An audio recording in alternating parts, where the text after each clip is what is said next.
Hi betting experts, day one at the 2023 Cheltenham Festival. Pretty much perfect ground conditions despite the really dry period we've had over the last few weeks. The track in pretty good condition considering it's probably the best day of the four. Some fascinating races. We're going to spin through them race by race, starting with the Supreme at 1:30. I think there's a horse you have to be bang against here, Facile Vega. If he wins after his latest performance, I'm going to have to do my money win and place, to be honest with you.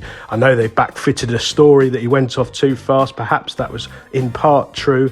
Apparently he was lame for a week after the race, but for me he's a horse you have to take on the back of that so recent dismal run. And I think Marine Nationale, who's drifted out to a fair price, represents Barry Connell. I think he's a really progressive and useful performer. Some people have crabbed the fact that he only beat Good Land narrowly on the nod last time out, but that was only his second run over hurdles. If you watch the run back, he travelled like a dream the whole way round. I think he's a very high class horse and I think he'll go really close. He should appreciate the stiff uphill finish. The ARKLE at 2:10, a grade 1 over 2 miles, one of the clashes of the week here. I'm very much in the El Fabiolo camp over John Bon. I think it is a straight match between the pair of them. I think El Fabiolo might outstay John Bon up the hill. I like the fact Daryl Jacobs on board, knows the horse really well. It was a pretty remarkable performance at the Dublin Racing Festival. He made one horrendous blunder. I thought he jumped perfectly well apart from that. There's been a lot made of his jumping, but really I think he's a sound jumper with plenty more improvement to come, and I just prefer him over John Bon in what looks a straight match. The ULTIMA at 2:50, a really competitive and wide open handicap over 3 mile one, a proper test of stamina. Well, David Pipe has been an absolute revelation this season. He's come back. It's like the old days with Martin Pipe. They've been having winners left, right and centre all over the shop. I think he's had 6 in the last 14 days. They're flying. Well, remastered is tough, durable and reliable over hurdles or fences. He did put in a very rare bad run last time out, but I think you can forgive him for that. He's been freshened up since. He should get the strong run race that he really needs, a thorough stayer. He's gone out to a big price on the back of that poor effort last time. Hopefully he'll bounce back to his best with everything from the yard. Flying, the Champion Hurdle at 3:30, the big race of the day. Well, it looks a straight match. I really hope, for the sake of racing, that Constitution Hill can prove himself to be the next superstar. He certainly looked the case when he won the Supreme here last season. He looked like a freak monster, to be honest. It was an incredible performance. He smashed John Bon, who's come out and franked the form since.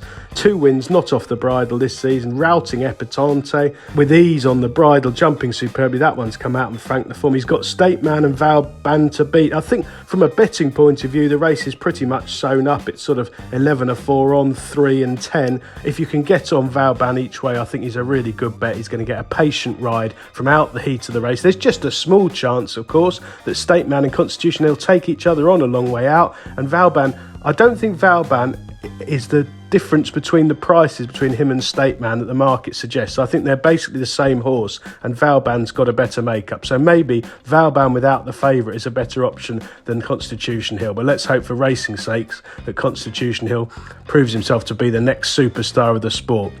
The mares at 4:10, this is probably the best renewal of this race we've seen for many a year. I think that the one who could improve past them all is Harry Fry's Love Envoy. She's looked really smart.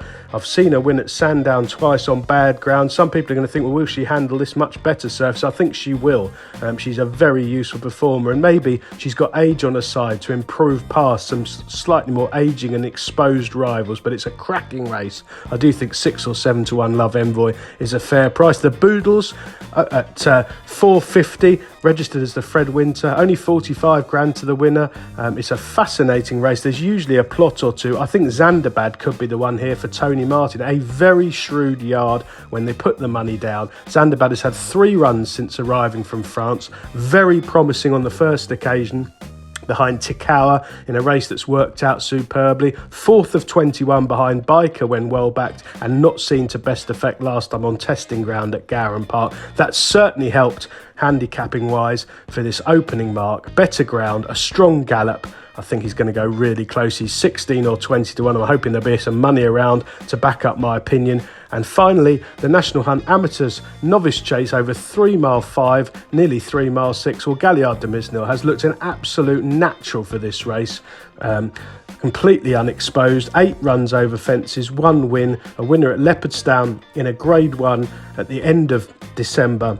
a good third behind Mighty Potter next time, but this sort of trip is exactly what he needs. He ran an absolute screamer in the Irish Grand National back in April 2022 on his first attempt at this kind of marathon trip behind Lord Lanat. He's been laid out for this race, fresh and well by a genius with a brilliant record in the race, and I'll be disappointed if he's beaten. Best of luck on day one at the Cheltenham Festival, betting experts.